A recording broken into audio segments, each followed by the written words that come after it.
Good morning children.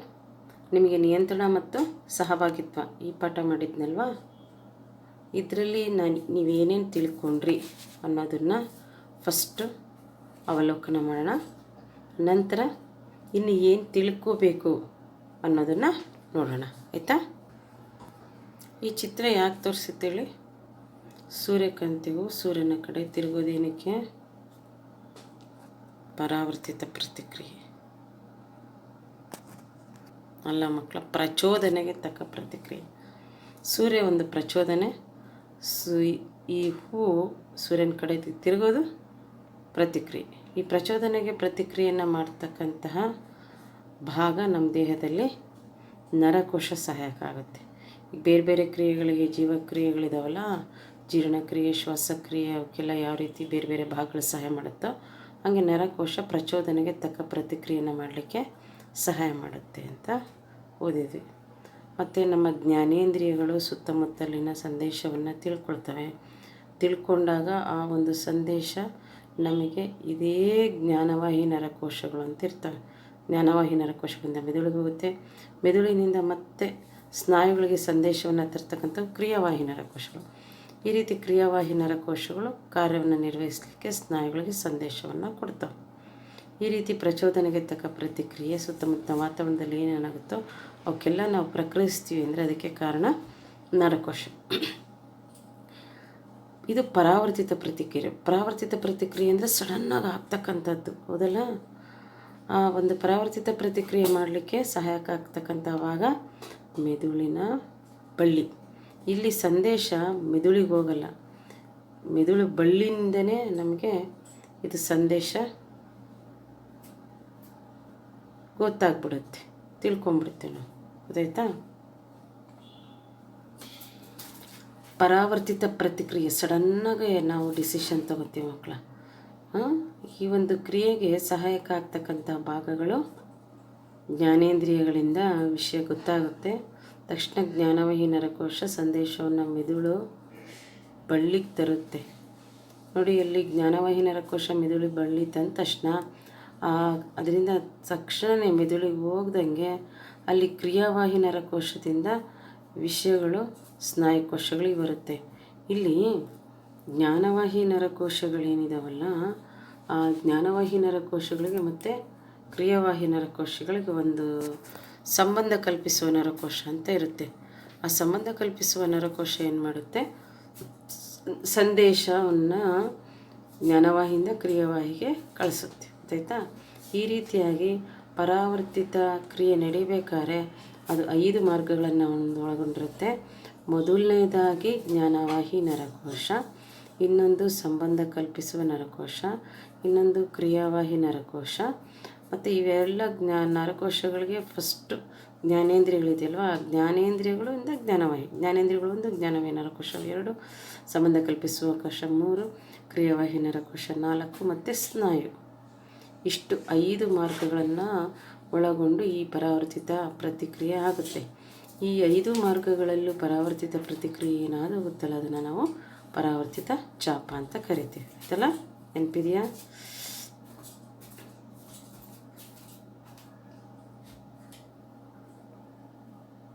ಪರಾವರ್ತಿತ ಪ್ರತಿಕ್ರಿಯೆ ಕೆಲವೊಂದು ಉದಾಹರಣೆಯನ್ನು ಇಲ್ಲಿ ಕೊಟ್ಟಿದ್ದಾರೆ. ನೆಕ್ಸ್ಟ್ ನಿಮ್ಮ ಮೆದುಳು. ಈ ಮೆದುಳು ಪೂರ್ತಿ ನರಕೋಶಗಳಿಂದ ಮಾಡಲ್ಪಟ್ಟಿರುತ್ತೆ ಮಕ್ಕಳು. ಮೆದುಳಿನಲ್ಲಿ ಎಷ್ಟು ಭಾಗಗಳಿದೆ? ಮುಮ್ಮೆದುಳು, ಮಧ್ಯದ ಮೆದುಳು ಮತ್ತು ಹಿಮ್ಮೆದುಳು. ಇವೇನೇನು ಕೆಲಸ ಮಾಡ್ತವೆ? ಐಚ್ಛಿಕ ಅಂಗಗಳು. ಯಾವ ಅಂಗಗಳ ಸ್ನಾಯುಗಳ ಚಲನೆಯನ್ನು ನಿಯಂತ್ರಿಸೋದು ಅವುಗಳನ್ನು ಐಚ್ಛಿಕ ಅಂಗಗಳು ಅಂತ ಕರಿತೀವಿ. ಐಚ್ಛಿಕ ಕ್ರಿಯೆಗಳು, ಈ ಕ್ರಿಯೆಗಳು ನಡೀತಕ್ಕಂಥದ್ದನ್ನು ಐಚ್ಛಿಕ ಕ್ರಿಯೆಗಳು. ಐಚ್ಛಿಕ ಕ್ರಿಯೆಯನ್ನು ಮೆದುಳು ನಿಯಂತ್ರಿಸುತ್ತದೆ, ಗೊತ್ತಾಯ್ತಾ? ಅದಕ್ಕೆ ಉದಾಹರಣೆ ಚಪ್ಪಾಳೆ ತಟ್ಟೋದು, ಓಡೋದು, ವ್ಯಾಯಾಮ ಮಾಡೋದು, ಇದೆಲ್ಲ ಹೇಳಿದ್ದಾರೆ. ನೆಕ್ಸ್ಟು ಪರಿಧಿ ನರವ್ಯೂಹ. ಇದು ಮೆದುಳು ಮತ್ತು ಮೆದುಳು ಬಳ್ಳಿಯನ್ನು ಒಳಗೊಂಡಿರ್ತಕ್ಕಂಥ ಒಂದು ನರವ್ಯೂಹ. ಈ ಅನೈಚ್ಛಿಕ ಕ್ರಿಯೆಗಳು ಹಿಮ್ಮೆದುಳಿನಲ್ಲಿ ಆಗ್ತವೆ. ಅನೈಚ್ಛಿಕ ಕ್ರಿಯೆಗಳಾವು ನಮ್ಮ ದೇಹದೊಳಗೆ ಇರ್ತವೆ. ರಕ್ತದೊತ್ತಡ, ವಾಂತಿ ಆಗೋದು, ಬಾಯಲ್ಲಿ ನೀರು ಇರೋದು ನಮಗೆ ಗೊತ್ತಿಲ್ಲದಂಗೆ ಅದ್ರ ಪಾಡಿಗೆ ಅದು ಗೊತ್ತಿರುತ್ತಿದ್ದು ಹಿಮ್ಮೆದುಳಿನಲ್ಲಿ ಆಗ್ತಕ್ಕಂಥ ಕ್ರಿಯೆ. ಮತ್ತು ಅನುಮಸ್ತಿಷ್ಕ ನಮ್ಮ ಚಲನವಲನಗಳನ್ನು ಸಮತೋಲನ ಮಾಡಲಿಕ್ಕೆ ಸಹಾಯಕ ಆಗ್ತಕ್ಕಂತಹ ಭಾಗ. ಗೊತ್ತಾಯ್ತಾ? ಇಲ್ಲಿ ಮೆದುಳು ಇದೆಯಲ್ಲ, ಅದು ನಮ್ಮ ಗಟ್ಟಿಯಾದ ತಲೆ ಬುರುಡೆ ಒಳಗಿರುತ್ತೆ. ಅದನ್ನು ಒಂದರೊಳಗೆ ಸೆರಿಬ್ರೋಸ್ಪೈನಲ್ ಅಂತ ದ್ರವದಿಂದ ಈ ಮೆದುಳು ರಕ್ಷಿಸಲ್ಪಟ್ಟಿರುತ್ತೆ. ಅದರ ಮುಂದುವರೆದ ಭಾಗನೇ ಬೆನ್ನು ಮೂಳೆ, ಕಶೇರುಕ ಸ್ತಂಭ.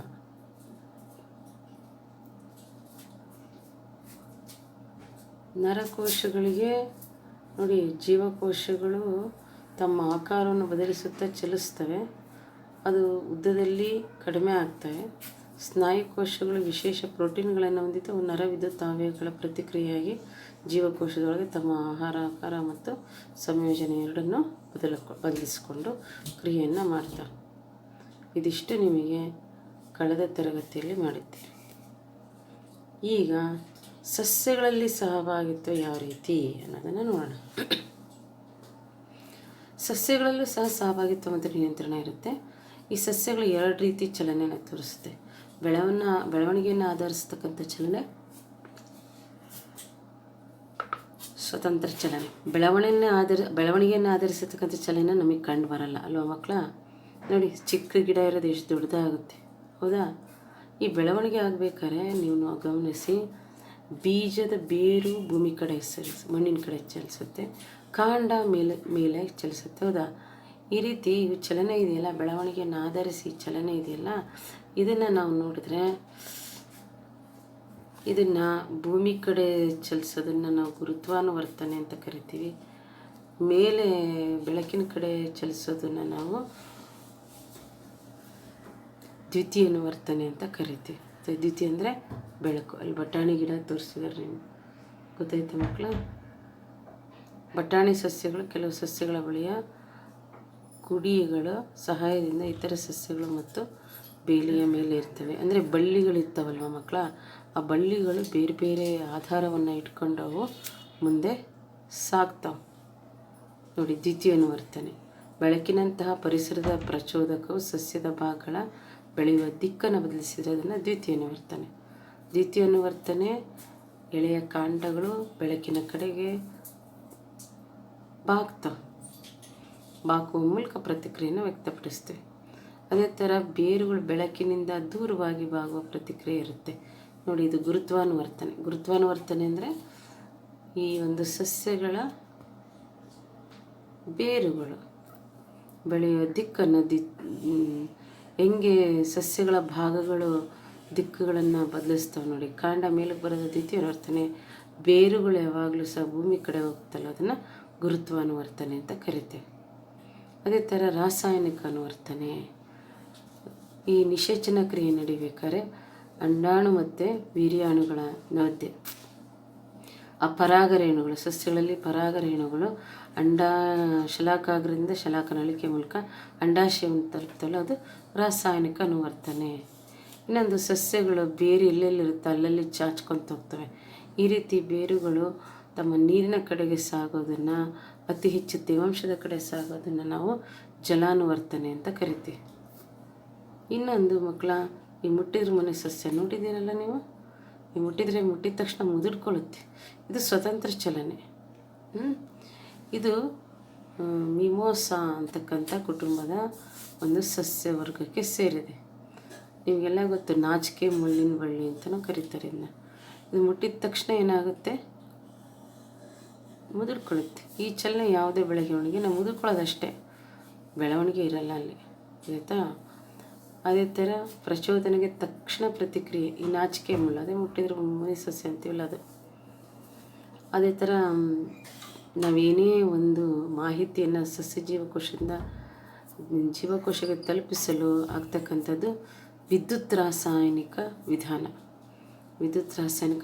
ಬಳಸಿ ಅವುಗಳನ್ನು ತಲುಪಿಸ್ತೀವಿ. ಸಸ್ಯ ಜೀವಕೋಶಗಳು ತಮ್ಮೊಳಗೆ ನೀರಿನ ಪ್ರಮಾಣವನ್ನು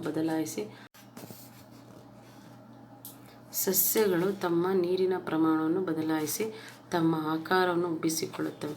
ಇದರ ಪರಿಣಾಮವಾಗಿ ಉಬ್ಬುವ ಅಥವಾ ಮುದುಡುವ ಮೂಲಕ ಆಕಾರವನ್ನು ಬದಲಾಯಿಸ್ತವೆ. ಅಂದರೆ ನಾವು ಹೆಸರು ಕಾಳನ್ನು ಹಾಕಿದ್ರೆ ಎಷ್ಟು ದಪ್ಪ ಉಬ್ಬಲ್ವಾ, ಹಾಗೆ ನೀರು ಹಾಕಿದ ತಕ್ಷಣ ಸಸ್ಯಗಳು ಎಷ್ಟು ಚೆಂದ ಕಾಣಿಸ್ತಾವಲ್ವ, ತುಂಬ ಒಂದು ಫ್ರೆಶ್ ಆಗಿ ಕಾಣಿಸ್ತಾ ಇರ್ತವೆ. ಇದು ಉಬ್ಬುವ ಅಥವಾ ಮುದುಡುವ ತಮ್ಮ ಆಕಾರವನ್ನು ಬದಲಾಯಿಸೋದಿಲ್ಲ. ಸಸ್ಯಗಳಲ್ಲಿ ಪ್ರಚೋದನೆಗೆ ಪ್ರತಿಕ್ರಿಯೆಯನ್ನು ಮಾಡ್ತಕ್ಕಂಥ ಒಂದು ಸನ್ನಿವೇಶನ ನಾವು ನೋಡ್ಬೋದು. ನೆಕ್ಸ್ಟ್ ಇಲ್ಲಿ ಸಸ್ಯಗಳಲ್ಲೂ ಸಹ ನಮಗೆ ಹೆಂಗೆ ನರಕೋಶಗಳಿದೆಯೋ ಆ ರೀತಿ ಸಸ್ಯಗಳಲ್ಲಿ ಹಾರ್ಮೋನ್ಗಳು ಕೆಲಸ ಮಾಡ್ತವೆ. ಈ ಹಾರ್ಮೋನ್ಸ್ ಅಂತಂದರೆ ರಾಸಾಯನಿಕ ವಸ್ತುಗಳು. ಇವುಗಳು ಬೆಳವಣಿಗೆಗೆ, ಅಭಿವರ್ಧನೆ ಅಂದರೆ ಜಾಸ್ತಿ ದಪ್ಪ ಆಗಲಿಕ್ಕೆ, ಪರಿಸರಕ್ಕೆ ಪ್ರತಿಕ್ರಿಯಿಸುವಿಕೆಗಳ ಸಮನ್ವಯಗೊಳಿಸಲು ಸಹಾಯ ಮಾಡುತ್ತವೆ. ಬೆಳೆಯುತ್ತಿರುವ ಸಸ್ಯಗಳನ್ನು ಬೆಳಕನ್ನು ಗ್ರಹಿಸಿದಾಗ ಅದರ ಕಾಂಡದಲ್ಲಿ ಆಕ್ಸಿನ್ ಅಂತಕ್ಕಂಥ ಹಾರ್ಮೋನು ಸಂಶ್ಲೇಷಿಸಲ್ಪಡುತ್ತೆ. ಈ ಆಕ್ಸಿನ್ ಹಾರ್ಮೋನು ಜೀವಕೋಶಗಳು ಉದ್ದವಾಗಿ ಬೆಳೆಯಲು ಸಹಾಯಕವಾಗಿದೆ. ಸಸ್ಯಗಳ ಉದ್ದದ ಬೆಳವಣಿಗೆಗೆ ಕಾರಣವಾಗುವ ಹಾರ್ಮೋನ್ ಆಕ್ಸಿನ್. ಅದೇ ಥರ ಈ ಆಕ್ಸಿನ್ ಈ ಸಾಂದ್ರತೆಯ ಬೆಳಕಿನಿಂದ ದೂರವಿರುವ ಕಾಂಡದ ಭಾಗದಲ್ಲಿ ಜೀವಕೋಶಗಳನ್ನು ಉದ್ದವಾಗಿ ಬೆಳೆಸಲು ಪ್ರಚೋದಿಸುತ್ತವೆ. ಹಾಗಾಗಿ ಸಸ್ಯವು ಬೆಳಕಿನ ಕಡೆಗೆ ಬಾಗುತ್ತದೆ. ನೀವು ಇಲ್ಲೇನು ಕೇಳ್ತಾರೆ? ಸಸ್ಯಗಳ ಉದ್ದವಾಗಿ ಬೆಳೆಯಲು ಕಾರಣವಾದ ಹಾರ್ಮೋನ್ ಯಾವುದು? ಆಕ್ಸಿನ್. ಸಸ್ಯಗಳು ಉದ್ದವಾಗಿ ಬೆಳೆಯಲು ಸಹಾಯಕವಾದ ಹಾರ್ಮೋನ್ ಆಕ್ಸಿನ್. ಅದೇ ಥರ ಸಸ್ಯಗಳು ಕಾಂಡದಲ್ಲಿ ಸಹಕರಿಸುವ ಸಸ್ಯ ಹಾರ್ಮೋನ್ಗಳೆಂದರೆ ಜಿಬ್ಬರ್ಲಿನ್ಗಳು ಮತ್ತು ಸೈಟೋಕೈನಿನ್ಗಳು. ಕಾಂಡದ ಬೆಳವಣಿಗೆ, ಕಾಂಡ ದಪ್ಪ ಇರುತ್ತಲ್ಲ ಅದು. ಆಮೇಲೆ ಕೋಶ ವಿಭಜನೆಯನ್ನು, ಎಲ್ಲಿ ಕೋಶ ವಿಭಜನೆ ಆಗುತ್ತೋ ಹಣ್ಣು ಬೀಜಗಳಲ್ಲಿ ಆ ಒಂದು ಪ್ರದೇಶಗಳಲ್ಲಿ ಈ ಜಿಬ್ಬರ್ಲಿನ್ ಮತ್ತು ಸೈಟೋಕೈನಿನ್ ಕಂಡು ಬರ್ತವೆ. ಮತ್ತು ಇನ್ನೊಂದು ಸಸ್ಯಗಳ ಬೆಳವಣಿಗೆ ನಿಲ್ಲಿಸೋಕ್ಕೂ ಸಹ ಹಾರ್ಮೋನ್ಸ್ಗಳಿದೆ. ಅದು ಅಬ್ಸಿಸಿಕ್ ಆಮ್ಲ ಅಂತ. ಈ ಹಾರ್ಮೋನ್ ಸಸ್ಯದ ಬೆಳವಣಿಗೆಯನ್ನು ನಿರ್ಬಂಧಿಸುವ ಕಾರಣ ಸಸ್ಯದ ಎಲೆಗಳು ಬಾಡುತ್ತವೆ. ಒಂದು ಹಂತಕ್ಕೆ ನಿಂತುಬಿಡುತ್ತೆ ಸಸ್ಯಗಳ ಬೆಳವಣಿಗೆ, ಹೌದಾ? ನಿಂತ ಮೇಲೆ ಅಲ್ಲಿ ಅವುಗಳು ಬೆಳವಣಿಗೆ ಹೊಂದಲ್ಲ. ಅದನ್ನು ಮಾಡ್ತಕ್ಕಂಥ ಹಾರ್ಮೋನೇ ಅಬ್ಸಿಸಿಕ್ ಆಮ್ಲ ಅಂತಕ್ಕಂಥ ಹಾರ್ಮೋನ್. ಇದಿಷ್ಟು ಸಸ್ಯಗಳ ಬೆಳವಣಿಗೆ. ಗುರುತ್ವಾನುವರ್ತನೆ, ಜಲಾನುವರ್ತನೆ, ದ್ವಿತೀಯಾನುವರ್ತನೆ ಮತ್ತು ಸಸ್ಯಗಳ ಬೆಳವಣಿಗೆಯನ್ನು ಸಹಾಯ ಮಾಡ್ತಕ್ಕಂತಹ ಆಮ್ಲಗಳು, ಇದು ಹಾರ್ಮೋನ್ಸ್ಗಳು. ಜಿಬ್ಬರ್ಲಿನು, ಸೈಟೋಕೈನಿನ್. ಮೊದಲನೇದು ಯಾವುದು? ಆಕ್ಸಿನ್ ಉದ್ದದ, ಸೈಟೋಕೈನಿನ್ ಜಿಬ್ಬರ್ಲಿನು ಕಾಂಡದ ದಪ್ಪ ಬೆಳವಣಿಗೆಗೆ. ಇದು ಅಬ್ಸಿಸಿಕ್ ಆಮ್ಲ ಸಸ್ಯದ, ಇದು ಒಂದು ಹಾರ್ಮೋನು ಬೆಳವಣಿಗೆಯನ್ನು ನಿರ್ಬಂಧಿಸಲು ಸಹಾಯಕ ಆಗತ್ತ ಹಾರ್ಮೋನ್. ನೋಡಿ, ಸಸ್ಯಗಳಲ್ಲಿ ಅಷ್ಟೇ ಅಲ್ಲ ಮಕ್ಕಳ, ಪ್ರಾಣಿಗಳಲ್ಲೂ ಸಹ ಹಾರ್ಮೋನ್ ಇದೆ, ಗೊತ್ತಾಯ್ತಾ? ಇದು ಎಲ್ಲಿ ಇರುತ್ತೆ ಈ ಹಾರ್ಮೋನ್ಗಳು? ಅಂತಃಸ್ರಾವಕ ಗ್ರಂಥಿಗಳು ಅಂತ ಕರೀತಾರೆ. ಏನದು ಅಂತಃಸ್ರಾವಕ ಗ್ರಂಥಿ?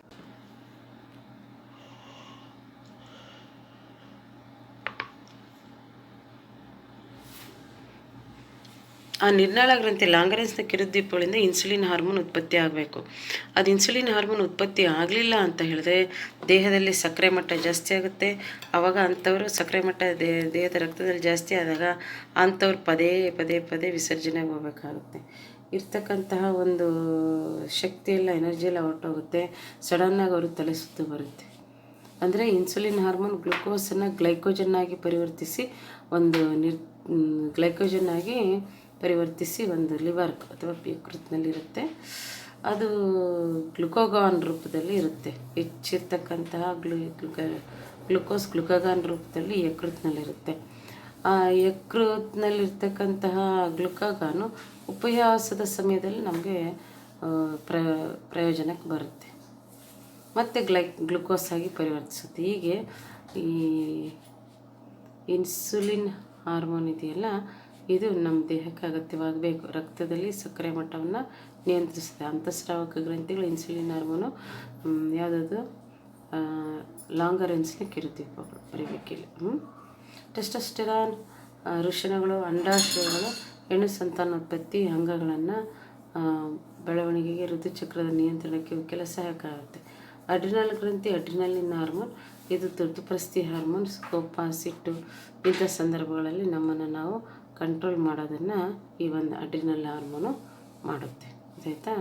ಅಡ್ರಿನಲ್ ಗ್ರಂಥಿ ಅಂದರೆ ಸ್ರವಿಸ್ತಕ್ಕಂತಹ ಹಾರ್ಮೋನ್ ಆಗಿದೆ. ಇದಿಷ್ಟು ನಿಮಗೆ ಇವತ್ತಿಂದು ಸಹಭಾಗಿತ್ವ ಮತ್ತು ನಿಯಂತ್ರಣಕ್ಕೆ ಸಂಬಂಧಪಟ್ಟಂಥ ಪಾಠ ಮಕ್ಕಳು. ಪ್ರಶ್ನೆಗಳನ್ನು ತಗೊಳ್ಳಿ. ಸಸ್ಯಗಳಲ್ಲಿ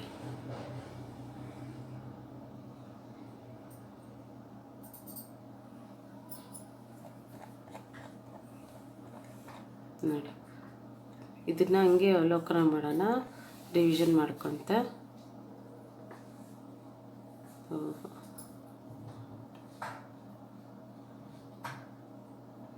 ಏನು ರಿವಿಷನ್ ಮಾಡೋಣ? ಎಸ್, ಇದೆಲ್ಲ ನೆನ್ನೆ ಆಗಿತ್ತು. ಮಮ್ಮಿದಳು ಪರದಿನ ರವಿಯನ ಮಸ್ತಿಷ್ಕ ಸಸ್ಯಗಳಲ್ಲಿ ಸಹಭಾಗಿತ್ತು. ನಮಗೆ ನರಕೋಶಗಳು ಒಂದು ಕಡೆಯಿಂದ ಇನ್ನೊಂದು ಕಡೆ ಸಂದೇಶ ತರಿಸ್ತವೋ ಆ ರೀತಿ ಸಸ್ಯಗಳ ಎರಡು ವಿಭಿನ್ನ ರೀತಿಯ ಚಲನೆಗಳು ತೋರುತ್ತೆ. ಆ ವಿಭಿನ್ನ ರೀತಿಯ ಚಲನೆಗಳೇ ಬೆಳವಣಿಗೆ.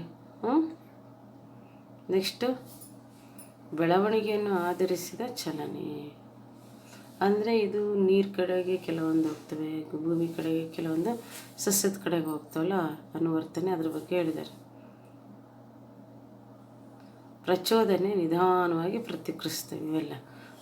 ಇಲ್ಲಿ ನಾವು ತೋರಿಸ್ತಿರ್ತಕ್ಕಂಥ ಚಿತ್ರಗಳು ಎಲ್ಲ ಪ್ರಚೋದನೆಗೂ ಸಹ ನಿಧಾನವಾಗಿ ಪ್ರತಿಕ್ರಿಯೆಯನ್ನು ತೋರಿಸ್ತವೆ. ಈ ರೀತಿ ಗುರುತ್ವದಂತಹ ಪರಿಸರವು ಪ್ರಚೋದಕ ಸಸ್ಯದ ಭಾಗಗಳ ಬೆಳೆಯುವ ದಿಕ್ಕನ್ನು ಬದಲಿಸಿದರೆ ಅದನ್ನು ದ್ವಿತೀಯ ಅನುವರ್ತನೆ. ಗುರುತ್ವಾನುವರ್ತನೆ, ದ್ವಿತೀಯ ಅನುವರ್ತನೆ ಗೊತ್ತಾಯ್ತಾ? ಇದು ರಾಸಾಯನಿಕ ಅನುವರ್ತನೆ. ಅಂಡಾಣಿಗೆ ಅನೇಕ ಸ್ಪರ್ಮ್ಸ್ ಹೋಗ್ತಕ್ಕಂಥದ್ದು. ಈ ಸಸ್ಯಗಳು ಬೇರುಗಳು ಅತಿ ಹೆಚ್ಚಿನ ನೀರನ್ನು ಬಳಸ್ಕೊಂಡು ತೇವಾಂಶಯುಕ್ತವಾಗಿದ್ದರೆ ಅಂತ. ನಾಚಿಕೆ ಮುಟ್ಟಿದ ಮನೆ ಸಸ್ಯ ಇದು ಸ್ವತಂತ್ರ ಚಲನೆ. ಮತ್ತು ಸ್ವತಂತ್ರ ಚಲನೆ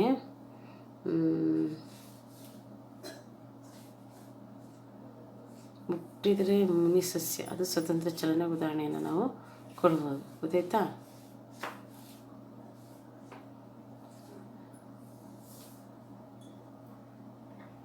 ನಾವು ಮುಟ್ಟುವ ಮಾಹಿತಿಯನ್ನು ಸಸ್ಯ ಜೀವಕೋಶಕ್ಕೆ ತಲುಪಿಸಲು ವಿದ್ಯುತ್ ರಾಸಾಯನಿಕ ವಿಧಾನವನ್ನು ಬಳಸುತ್ತಾರೆ. ಸಸ್ಯ ಜೀವಕೋಶಗಳು ತಮ್ಮೊಳಗಿನ ಆಹಾರ ಪ್ರಮಾಣವನ್ನು ಬದಲಾಯಿಸಿ ತಮ್ಮ ಆಕಾರವನ್ನು ಬದಲಾಯಿಸುತ್ತವೆ. ಇದರ ಪರಿಣಾಮಗಳು ಉಬ್ಬುವ ಅಥವಾ ಮುದುಡುವ ಆಕಾರ ಬದಲಿಸುತ್ತದೆ. ಸಸ್ಯಗಳಲ್ಲಿ ಹಾರ್ಮೋನ್, ಸಸ್ಯಗಳ ಉದ್ದಕ್ಕೆ ಕಾರಣವಾಗುವ ಹಾರ್ಮೋನ್, ಆಮೇಲೆ ಅಡ್ಡ ಕೊಯ್ತ ಅಥವಾ ಅಡ್ಡ ಸೆಳೆತಕ್ಕೆ ಕಾರಣ ಆಗ್ತಕ್ಕಂತಹ ಹಾರ್ಮೋನ್ಗಳು ಯಾವುವು ಅಂತ ನೋಡಿ. ಆಕ್ಸಿನ್ ಸಸ್ಯದ ಬೆಳವಣಿಗೆ ಸಹಾಯಕ ಆಗುತ್ತೆ. ಸಸ್ಯದ ಬೆಳವಣಿಗೆ ಸಹಕರಿಸುವ ಸಸ್ಯ ಹಾರ್ಮೋನ್ ಅಂದರೆ ಜಿಬ್ಬರ್ಲಿನ್ಗಳು, ಸೈಟೋಕೈನಿನ್. ಅದಷ್ಟೇ ಅಲ್ಲ, ಇನ್ನು ಕೋಶ ವಿಭಜನೆಯನ್ನು ಉತ್ತೇಜಿಸುತ್ತವೆ ಮತ್ತು ಅವು ಹಣ್ಣು ಬೀಜಗಳಂಥ ತೀವ್ರ ಕೋಶ ವಿಭಜನೆಗೊಳಪಡುವ ಪ್ರದೇಶಗಳಲ್ಲಿ ಅತಿ ಹೆಚ್ಚಿನ ಸಾಂದ್ರತೆಯಲ್ಲಿ ಕಂಡುಬರ್ತವೆ. ಸಸ್ಯದ ಬೆಳವಣಿಗೆ ಕುಂಠಿತಗೊಳಿಸಲು ಗೊತ್ತಾಯ್ತಾ? ಈಗೇನು ಬರ್ಕೋತೀರಾ? ಗುರುತ್ವಾನುವರ್ತನೆ ಎಂದರೇನು, ಜಲಾನುವರ್ತನೆ ಎಂದರೇನು, ಸಸ್ಯಗಳ ಬೆಳವಣಿಗೆಗೆ ಸಹಾಯಕವಾಗುವ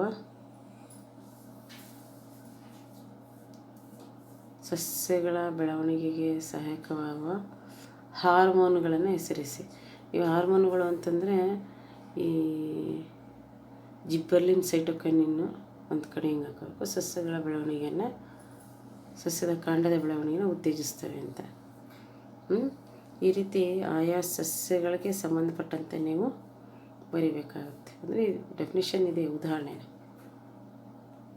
ಕೋಶ ವಿಭಜನೆಯನ್ನು ಉತ್ತೇಜಿಸುತ್ತವೆ, ಅಲ್ಲದೆ ಇವು ಹಣ್ಣು ಬೀಜಗಳಂತಹ ತೀವ್ರ ಕೋಶ ವಿಭಜನೆಗೊಳಪಡುವ ಸಂದರ್ಭಗಳಲ್ಲಿ ಅತಿ ಹೆಚ್ಚಿನ ಸಾಂದ್ರತೆಯಲ್ಲಿ ಕಂಡುಬರ್ತವೆ. ಆಬ್ಸೆಸಿಕ್ ಆಮ್ಲ ಇದಿಷ್ಟು ಗೊತ್ತಾಯ್ತಾ ಮಕ್ಕಳ? ಇದು ತುರ್ತು ಪರಿಸ್ಥಿತಿ ಹಾರ್ಮೋನ್ ಅಡ್ರಿನಲಿನ್.